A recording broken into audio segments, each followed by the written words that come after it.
এটা নিয়ে ঝগড়া নেই, কিন্তু ঝগড়া ঠিকই আছে ইমাম সাহেব যদি একদিন মসজিদ কামাই করে। হ্যাঁ, একদিন যদি ইমাম সাহেব মসজিদ কামাই করে তখন ঝগড়া ঝামেলা ঠিকই হয়। অথচ যেটা নিয়ে ঝগড়া করার চিন্তা ছিল সেটা হচ্ছে আজান দেওয়া এবং ফার্স্ট কাতারে দাঁড়ানোতে। যে কাজ করলে বেশি নেতা মানুষ ও আদেশ করবে, রায়গঞ্জ থানার মানুষ শুনতে বাধ্য। ইমাম সাহেব আদেশ করবে আর রায়গঞ্জ থানার মানুষ শুনতে বাধ্য, যদি সেটা হাদিস কোরআন মোতাবিক হয়। এই সব বাদ দিয়ে মসজিদের পায়খানা পরিষ্কার হয়ে নেই, তাই জন্য এসে জোর গলায় ধমক দিয়ে বলছেন, ইমাম সাহেব কি ব্যাপার, মসজিদের পায়খানা পরিষ্কার করেননি কেন? ইমাম সাহেব মসজিদের পায়খানা পরিষ্কার করবে কেন? আপনি কি করছিলেন? একটা লোটা পড়ে আছে, লোটা বুঝেন কি? বদনা না কি বলেন? বদনা পড়ে আছে মসজিদে, মনে করেন ওযুখানার দিকে ছিটিয়ে বিটিয়ে পড়ে আছে এলোমেলো হয়ে।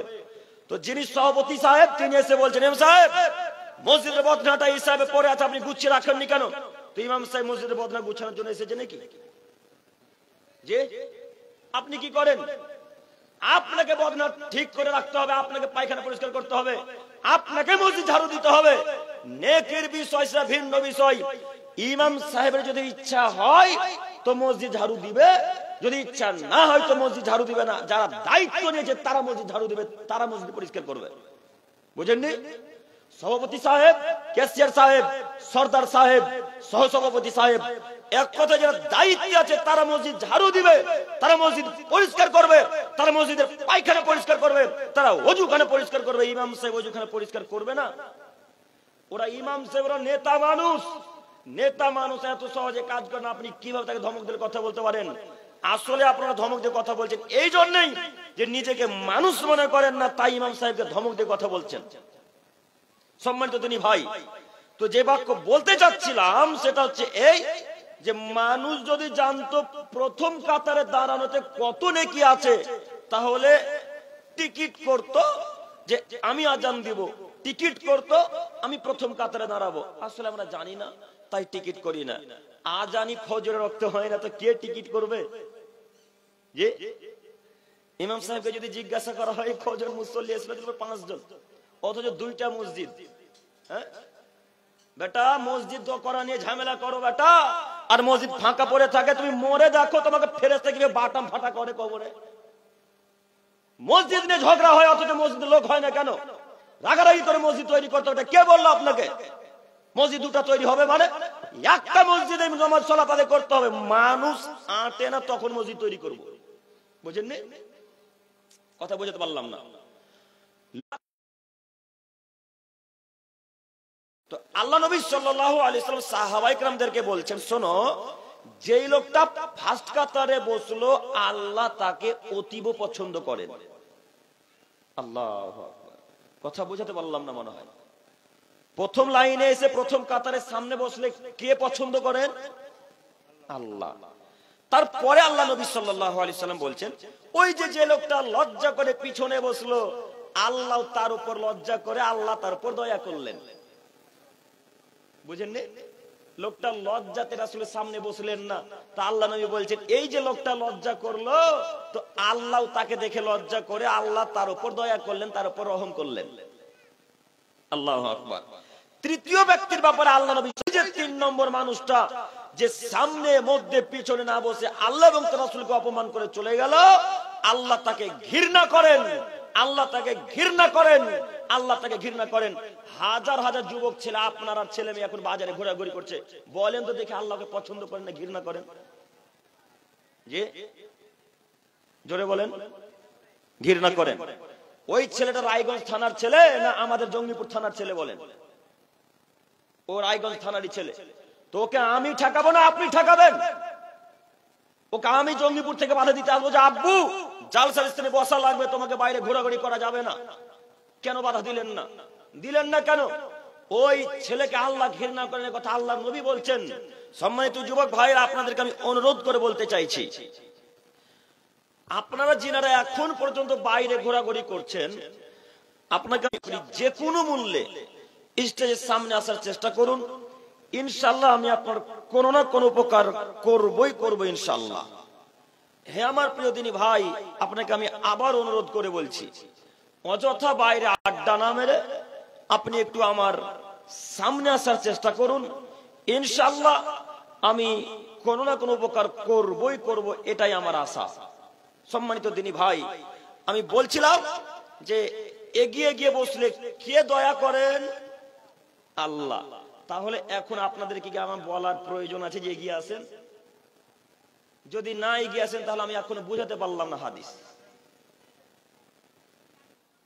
যদি এখনো এগিয়ে না আসেন তাহলে আমি হাদিস আপনাদেরকে এখনো বুঝাতে পারলাম না। সম্মানিত দিনী ভাই, এক। দুই,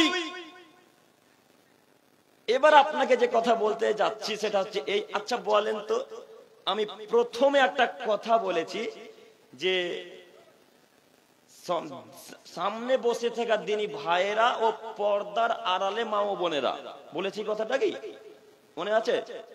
তো আচ্ছা, কথাটা কি আমার মিথ্যা হলো না? কথা বোঝাতে পারি না। কথাটা কি আমার মিথ্যা হয়নি? এটা কি পর্দা হয়েছে? আপনারা কথা বুঝতে পারেননি মনে হয়। আমি প্রথমে কথা কি বলেছি যে আমার সামনে বসে থাকা দিনী ভাইয়েরা ও পর্দার আড়ালে মা ও বোনেরা। তো এখন কি আব্দুল করিমের কথাটা মিথ্যা হলো না? এটা পর্দা হলো? বলেন পর্দা মানে বলেন তো কি দেখি। এর ভিতরে হিজড়া আছে, বুঝতে পারবে না। তার নাম কি বোঝা গেছে? তো এখন হাওড়া শিয়ালদা সবই যে দেখা যাচ্ছে, কথা বুঝতে পারেননি। আপনাকে আমি বোঝাতে চাইছি পর্দা মানে ভেতরে কে আছে বোঝা যাবে না, তার নাম পর্দা। তো উঠলেই তো সবাই দেখতে পাবে না, সবাই এরা এখনই জান্নাতুল ফেরদাউস থেকে পৃথিবীতে আসলো, কেউ তাকাবে না। কথা বুঝতে পেরেছেন কি? তার মানে তাকালেই গুনাহ হতে পারে, হবে। তো যিনারা দায়িত্বে আছেন তাদের অনুরোধ করে আমি বলতে চাইছি, নতুন হয়তো জালসা করছেন না, বেশ কয়েক বছর থেকেই করছেন, তো এর পরবর্তীতে যখন জালসা করবেন তখন অন্তত 8 ফুট বা ওই বাঁশ পর্যন্ত ঘিরে দিবেন, মহিলারা একটা লাইভ টেলিকাস্ট দেখবে আমাদেরকে, বা যে বক্তা সাহেব আসবে, বুঝা যায়নি? ওখানে লাইভ টেলিকাস্ট দেখবে, ওখান থেকে আমরা কিভাবে হাত নাড়াচ্ছি, কিভাবে বক্তব্য দিচ্ছি সব দেখতে পাবে টিভির মাধ্যমে, পর্দার মাধ্যমে। মনে থাকবে ইনশাআল্লাহ। ইনশাআল্লাহ এইভাবে চললে আপনাদেরও গুনাহ হবে, যারা দায়িত্বশীল মানুষ তাদেরও গুনাহ হবে, আমাদেরও গুনাহ হবে। আল্লাহ আমাদেরকে বোঝার তৌফিক দান করুক, সকলে বলি আমিন। সম্মানিত তিনি ভাই, আমি আয়াত এবং হাদিস পেশ করেছি দুই রকমের। একটা আয়াত পেশ করেছি যে পৃথিবীর আমল টিকবে কিভাবে, দ্বিতীয় হাদিসটি পেশ করেছি যে আল্লাহ আমলকে বাতিল কিভাবে করে দিবেন। তৃতীয় আর একটা হাদিস পেশ করেছিলাম যে সালাত না থাকলে কিছু টিকবে কিনা, কোন ইবাদত টিকবে কিনা, এই সম্পর্কে গুরুত্বপূর্ণ তথ্যবহাল বিবরণের চেষ্টা করব ইনশাআল্লাহুল আজিজ। সম্মানিত দিনী ভাই ও বোনেরা, বলছিলাম পৃথিবীতে কিছু কিছু পাপ রয়েছে যে সব পাপের নিজস্ব ক্ষমতা রয়েছে। একটু মনোযোগ দিয়ে বক্তব্য শ্রবণ করেন। পৃথিবীতে কিছু কিছু পাপ রয়েছে যে সব পাপের নিজস্ব ক্ষমতা রয়েছে। পৃথিবীর দ্বিতীয়তম মহাপাপ হচ্ছে পিতামাতার অবাধ্য চলা। এত বড় পাপ, তারপরেও রাসূলুল্লাহ সাল্লাল্লাহু আলাইহি সাল্লাম বলেননি যে কেউ যদি পিতামাতার অবাধ্য চলে তাহলে তার সব আমল বাতিল হয়ে যাবে, এ কথা আল্লাহ নবী বলেননি। পৃথিবীর তৃতীয়তম অপরাধ হচ্ছে মানুষকে অন্যায়ভাবে হত্যা করা। এত বড় পাপ, তারপরে আল্লাহ নবী একবার বললেন না যে কেউ যদি অন্যায়ভাবে কোনো মানুষকে হত্যা করে তাহলে তার সব, একটু বুঝিয়ে বলেন। জি একটু। নবী সাহেবের বয়স আজকে 65 বছর। 65 বছর যাবত যত সৎ আমল করেছে, যত দান খায়রাত করেছে, যত ভালো আমল করেছে, তাসবিহ তাহলিল জিকির আজকার দান খায়রাত করেছে, এই 65 বছর জীবনীতে তিনি যত সৎ আমল করেছে, আজকে এশার পর বা মাগরিব পর বা আজকের পরের দিন যদি ওই মুরব্বী সাহেব একটা শিরক করে বা আল্লাহর জায়গাতে কাউকে যদি বসিয়ে দেয়, তাহলে 65 বছরের যত সৎ আমল আছে তাহলে এখন কি করবেন বলেন? কথা বলেন। কেটে দিবেন। এটা হচ্ছে তার ক্ষমতা, শিরকের ক্ষমতা। সঙ্গে সঙ্গে সব আমলকে আল্লাহ তাআলা নষ্ট করে দিবে, এটা তার ক্ষমতা। কোরআন মাজিদের আয়াত। আল্লাহ নবীকেও বলছেন, আল্লাহ তার পূর্বে নবীদেরকেও বলছেন, আল্লাহ আমাদের নবীকেও বলছেন। ঠিক ওই রকম যেমন এক বালতি দুধে এক ফোঁটা পেছাব পড়ে গেলে যেমন দুধটা ঠিক থাকে না, তেমনি হাজার হাজার ইবাদতের মধ্যে এতটুকু শিরক ঢুকে গেলে সেই ইবাদত টিকে থাকে না, নষ্ট হয়ে যায়। তো শিরকের ক্ষমতা মনে থাকবে কি? শিরকের সংজ্ঞাটা, শিরক কাকে বলে? আল্লাহর জায়গাতে কাউকে বসিয়ে দেওয়াকে কি বলে? শিরক বলে। এই শিরক যদি কোনো মানুষ করে, এই পাপ যদি কোনো মানুষ করে, তাহলে 70 বছর জীবনীতে, 40 বছর জীবনীতে, 60 বছর জীবনীতে যত সৎ আমল ছিল সব সৎ আমলকে আল্লাহ তাআলা এখন কি করবেন? কেটে দিবেন। তার মানে জিন্দেগিতে শিরক করা যাবে না, করতে হবে। কেন আজান দেওয়ার পূর্বে বেদাত কাজকর্ম করতে হবে? কেন ইবাদত করার পূর্বে বেদাতি কাজকর্ম করতে হবে? কোন মানুষ যদি বেদাত কাজকর্ম চালু করে বা পালন করে, তাহলে পৃথিবীতে যত, বুখারী মুসলিম আলী রাদিয়াল্লাহু তাআলা আনহু থেকে বর্ণিত, তিনি বলেন রাসূলুল্লাহ সাল্লাল্লাহু আলাইহি সাল্লামের কাছ থেকে যা শুনেছি আমি প্রত্যেকটা কথা লিপিবদ্ধ করে রেখেছি। আলী রাদিয়াল্লাহু তাআলা, আল্লাহ নবী বলছেন, এই 4টি জায়গার মধ্যে যদি কোনো মানুষ বেদাতিকে আশ্রয় দেয়, এই 4টি জায়গার মধ্যে যদি কোনো মানুষ বেদাতিকে সম্মান করে, এই 4টি জায়গার মধ্যে যদি কোনো মানুষ, সারা পৃথিবীতে যত মানুষ আছে প্রত্যেক সমস্ত হাদিস আমি আপনাকে বলতে চাইছি, এখন যদি কোনো মানুষ বেদাত চালু করে বা বেদাত পালন করে, তাহলে বলেন তো দেখি ওই লোকটার আমল টিকবে না বাতিল হয়ে যাবে? যে ওই লোকটার আমল কি আর কবুল হবে? তার উপর কার লানত আছে বলেন তো দেখি? আল্লাহর লানত। আল্লাহ যদি কোন মানুষের উপর লানত করে, তাহলে সে আর জীবনে সফলতা অর্জন করতে পারবে? পারবে না।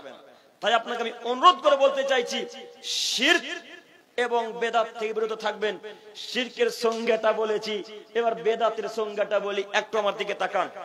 বেদাতের সংজ্ঞা হচ্ছে আল্লাহর রাসূল সাল্লাল্লাহু আলাইহি সাল্লাম যা করেননি, সাহাবায়ে কেরাম যা করেননি, তা করাই হচ্ছে বেদাত। মনে থাকবে এতটুকু বাংলা ভাষা, কি আরবি মনে রাখতে হবে না, বাংলা মনে রাখেন। মুহাম্মদ সাল্লাল্লাহু আলাইহি সাল্লাম যা করেননি, সাহাবায়ে কেরাম যা করেননি, তা করা কি? বেদাত। তো আব্দুল করিম সাহেব, মুহাম্মদ সাল্লাল্লাহু আলাইহি সাল্লাম তো মাইকে বক্তব্য দেয়নি, তো এটা কি বেদাত নয়? জি হ্যাঁ, এটাও বেদাত। আব্দুল করিম ভাই, মুহাম্মদ সাল্লাল্লাহু আলাইহি সাল্লাম তো মোবাইল ব্যবহার করেননি, তো এটা কি বেদাত নয়? এটাও বেদাত। আব্দুল করিম ভাই, মুহাম্মদ সাল্লাল্লাহু আলাইহি সাল্লাম তো এরকম কোট পরেননি, তো এটা কি বেদাত নয়? জি হ্যাঁ, এটাও বেদাত। বেদাত মানে হচ্ছে নতুন আবিষ্কার। বেদাত মানে কি? নতুন আবিষ্কার। এবার আমল বাতিল হবে তখন যখন ইবাদতের যোগ্য হিসেবে কোন জিনিসকে মানবেন। কথা বোঝাতে পারলাম কি? এটাও বেদাত, বক্সটাও বেদাত, এই প্যান্ডেলও বেদাত, এই ফোনও বেদাত, এই মানুষের মাফলার চাদর সবই বেদাত। তো আমল নষ্ট হবে কখন? যখন এই মায়েরটাকে ইবাদতের যোগ্য হিসেবে মেনে নেবেন। কথা বোঝাতে পারলাম না? কথা বুঝতে পারছেন কি? বেদাত তখনই হবে যখন আপনি মনে করবেন যে এই টুপিটা পরলে আমি নেকি পাবো, এটা হবে বেদাত। কথা বোঝাতে পারলাম কি? এটাই হলো বেদাত। দ্বীনের মধ্যে নতুন আবিষ্কার করার নাম বেদাত। যে বেদাত তখন হবে যখন দ্বীনের মধ্যে নতুন কিছু আবিষ্কার করবেন। তো মাইকটা কি দ্বীনের মধ্যে আছে? জি, ফোনটা ইসলামের মধ্যে আছে? ইবাদতের মধ্যে আছে কি? কথা বলেন না কেন? ভয় লাগছে নাকি গো? দ্বীনের মধ্যে নেই, তাহলে এটা বেদাত, ইবাদতের যোগ্য হিসেবে নয়। ইবাদতের যোগ্য হিসেবে বেদাত হচ্ছে সেটাই যেটা আযান মালাইকা